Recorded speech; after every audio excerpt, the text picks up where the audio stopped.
I tried 4 different MSC cruises, deck to deck, drink to drink, taste by taste, and by the end of it, I was surprised by which one actually came out on top. If you're thinking about booking with MSC, you've probably heard a lot of noise.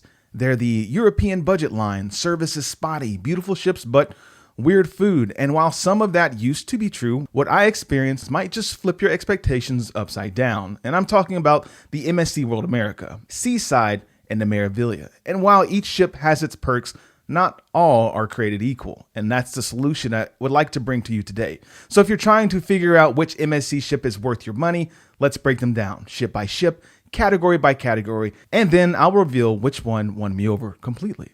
All right, so let's pop this thing open like a can of Pringles and get right into it.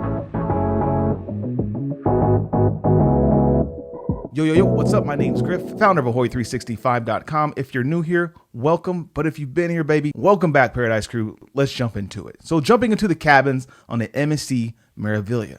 The cabins felt a little bit more traditional, less boutique hotel, more solid cabin. We had a balcony room cabin midship, and it felt efficient, not spacious, but not cramped either. Storage was surprisingly good, plenty of drawers and hanging space, and the bathroom was compact but had a decent water pressure and nice lighting around the mirror. Design-wise, the darker tones felt a little dated compared to MSC's newer ships. You can certainly tell this came before their current design refresh, lots of chrome and gloss, not a lot of warmth. Balcony size was average, enough for 2 chairs and a small table, but not much else. Now, dining on the Meraviglia was a roller coaster. Some nights I was impressed, other nights, let's just say, I missed the pizza station. The main dining room was the most inconsistent, great pacing and service on one night, long delays and lukewarm food the next. You never really knew what version of dinner you were going to get. However, the marketplace buffet had the usual MSC staples, pizza, pasta, carving stations, and those mostly delivered, but don't expect bold flavors or variety across days. It's serviceable, not craveable, if that makes sense. Where Meraviglia shines, in my opinion, is its specialty dining. Butcher's Cut was, again, the MVP, Kato Sushi. Desserts were hit or miss, but the gelato at the Central Promenade, solid. However, the buffet cake, you could probably skip that and save the calories. The bottom line is, don't come in expecting gourmet every meal. Just come in expecting good pizza, decent pasta, and a couple of standout dishes if you pay the extra upcharge. Service on the Meraviglia felt a notch below what I experienced on Seashore or World America. Not bad, just busy. The ship sails at a high capacity year-round, and you can start to feel it. Cabin stewards were efficient but not overextended. Bar service was slow at peak times, and dining staff seemed a little bit stretched thin. Not their fault, especially during early seatings. That said, I never encountered rudeness or apathy. The crew was kind and trying their best, just clearly working at capacity. Yacht Club passengers, of course, live in a different world, private everything, fewer lines, and a whole different level of service. But outside of that bubble, you'll need to practice patience. I wouldn't say the service held the cruise back, but it didn't elevate it either. Solid middle of the pack with a few standout moments. Let's jump to those public spaces. Meraviglia Galleria Promenade is the visual centerpiece of the ship. A long 2-deck interior boulevard with shops, cafes, and a massive LED dome ceiling that plays digital art shows throughout the day. It's impressive the first time you see it, and then maybe a little overwhelming after the 10th or 11th time, but the pools were all laid out nicely, especially the Horizon pool at the back. It's got a more visual, relaxed vibe compared to the crowded main deck. Elevators, kind of slow. Again, crowd flow, okay, but not great. I think this ship was a design experiment, and some of it works better in theory than practice.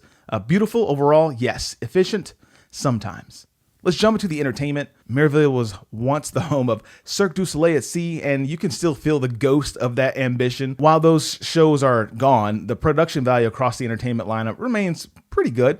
Theater shows are visually rich. It's a little confusing narratively sometimes, but lots of dancing, vocal numbers, and theatrical lighting. Just don't expect a tight plot line. Live music was everywhere. Latin bands, classic trios, DJs in the atrium. That's where Meraviglia comes alive, if you ask me.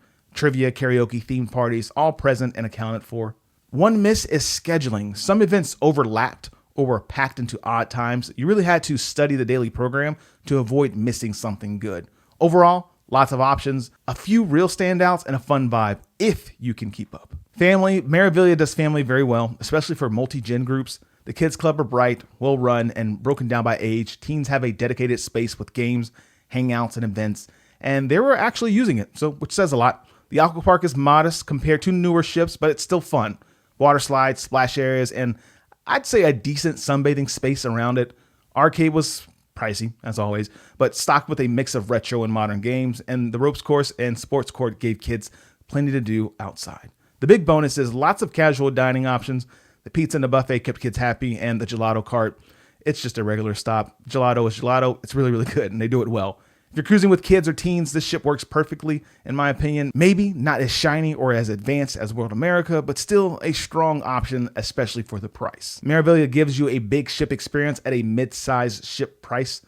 It's not the newest, it's not the flashiest, but it's well equipped, full of variety, and usually priced lower than its newer sisters. For a 7-night sailing, we paid under $2,000 for a balcony. A solid deal considering the size and feature set of this ship. Specialty dining and drink packages will push that up, but well under Royal or NCL pricing for similar experiences. You're not getting perfection, but you are getting scale. The ship feels like a floating city, and if you can roll with some of the inconsistencies, you'll walk away feeling like you got more than you paid for. Great for first-time cruisers, families, and anyone who values size, variety, and affordability over the top-tier luxury. Next, let's jump into my second MSC cruise, which is the MSC Seaside. The cabins, they're fine. Not flashy, not ultra modern, but they get the job done. The layout is functional with decent storage and clean, minimal design. Ours felt a bit tighter than expected, especially compared to the newer ships like World America. The bathroom was surprisingly roomy though, and the shower had good water pressure, so a small win that matters more than people realize. The real star here is the balcony. It felt bigger than average with plenty of room to sit out and enjoy sea views. If you're cruising with warmer weather destinations, this is a huge plus. That said, again, don't expect yacht club polish unless you're in yacht club. Regular cabins feel more budget hotel than resort suite, but for the price, no real complaints. You get a clean, functional space that gives you what you need. Dining on Seaside felt again a little more hit or miss, but still offered enough variety to keep things interesting. The buffet had solid variety during lunch. Again, fresh pasta, good salads, and MSC's reliable pizza station. Breakfast though, crowded, repetitive, lacking global options that made World America's dining stand out, if you ask me. More on that later. Speaking of main dining, service was friendly, but diner could, use an improvement. The meals were decent, but inconsistent. Doubling down on my opinion about specialty dining, the Butcher's Cut delivered a juicy steak and a great ambiance. My final verdict on the food is it's not a foodie ship, but you won't starve. Stick to what MSC does well. Pasta, pizza, simple proteins, and you'll be fine. Let's talk about the service. Service on Seaside felt, again, a little bit uneven. Some crew members were warm, attentive, others just a bit rushed, distracted, and clearly overworked. You'd have moments where someone went above and beyond and remembered your drink order. Guest services, though, in particular, felt overwhelmed. Expect long lines on embarkation day and sea days. It's not that the staff isn't trying. I mean, they are, but the ship often runs at full capacity, and when it does, service consistency starts to slip a little bit. Again, though, if you're in yacht club, it's a different story. Faster check-ins, private dining, white glove service all around. But for standard cruisers, the vibe is more, we're doing our best, more than we've got you covered. In short, be patient, be kind, and manage your expectations with this again. All right, so public spaces, here's where Seaside punches above its weight, if you ask me. The outdoor spaces on this ship are what it's built for. Sun decks, open air walkways, beautiful infinity bridge, plenty of sea views. MSC called this the ship that follows the sun, and that's not just marketing. It was designed for warm weather cruising. The pool decks are certainly on highlight, spacious, well-designed, and usually buzzing with energy. The biggest downside, though, in my opinion, is the elevators. Just expect slow, inconsistent service with those. Let me know in the comment section below. Am I tripping on the elevators, or are they working for you guys? Let's jump into the entertainment. Entertainment on the Seaside is classic MSC. Visually strong, narratively still confusing. The shows feel like they have so much potential, lots of acrobatics, strong vocals, dazzling costumes, but you'll often be asking, what exactly is going on right now?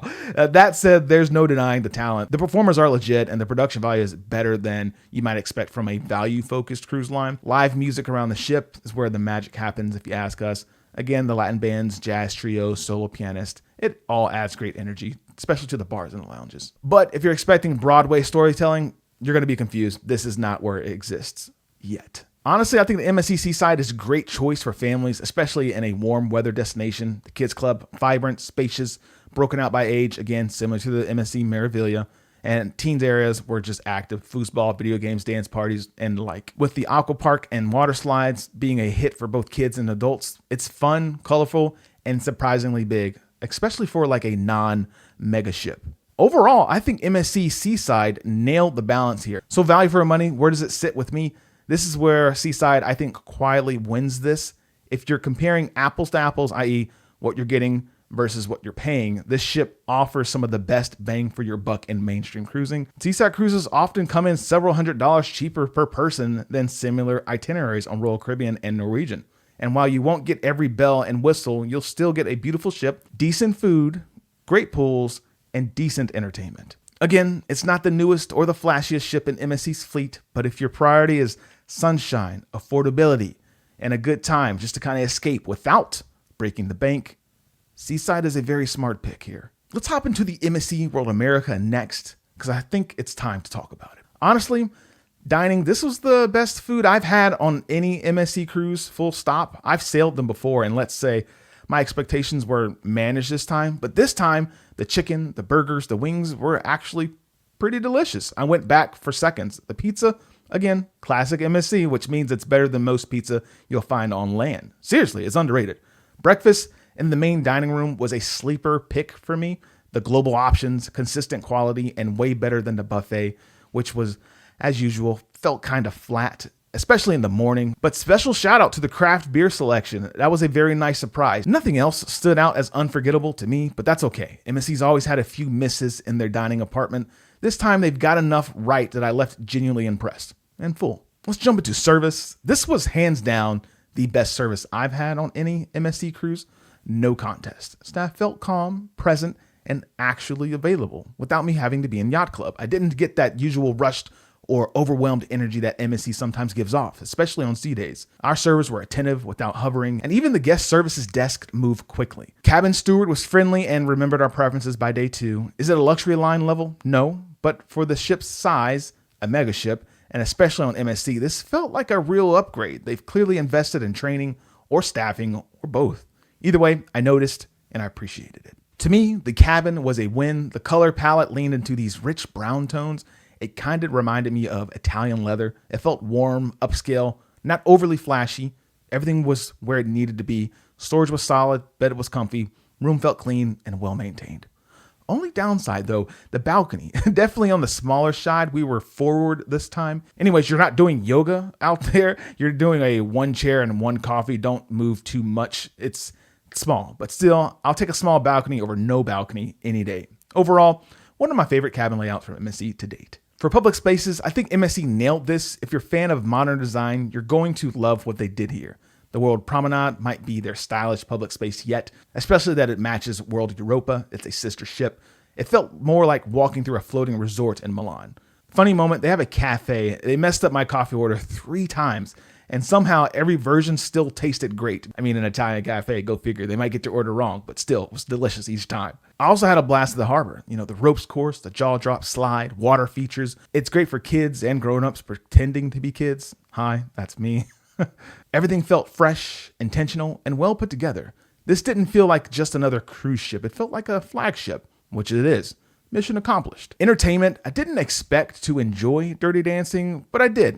It was kind of cool. It's clear MSC is stepping up its entertainment game. Bigger productions, better choreography, tighter vocals. The shows felt more polished and professional than past MSC sailings. That said, I'm still not a watch every show guy. There are only a few performances these days that can keep me from heading to the casino or doing something else.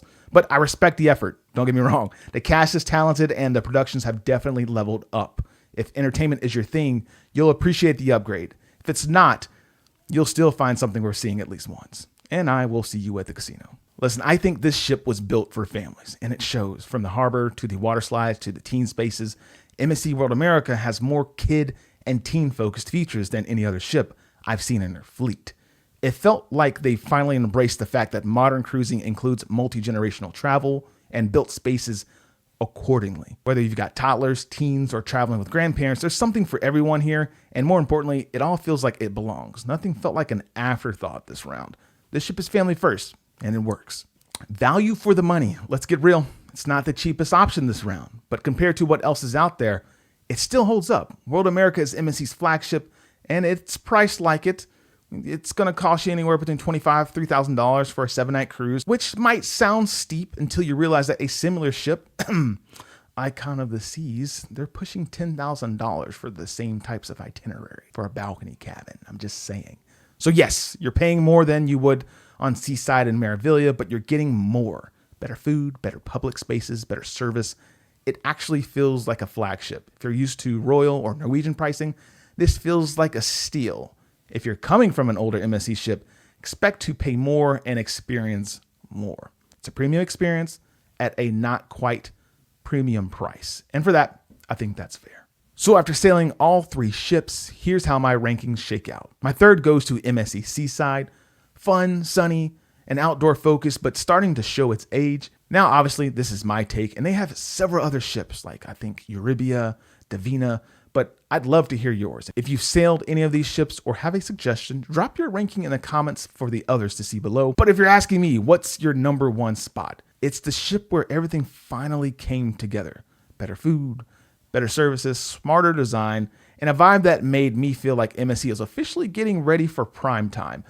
I've got to choose the World America. And if you watch this behind the scenes vlog, you'll see exactly what I'm talking about. And as always, if you dig the vibes, please subscribe. And if you care, please share. And see you in paradise. Peace.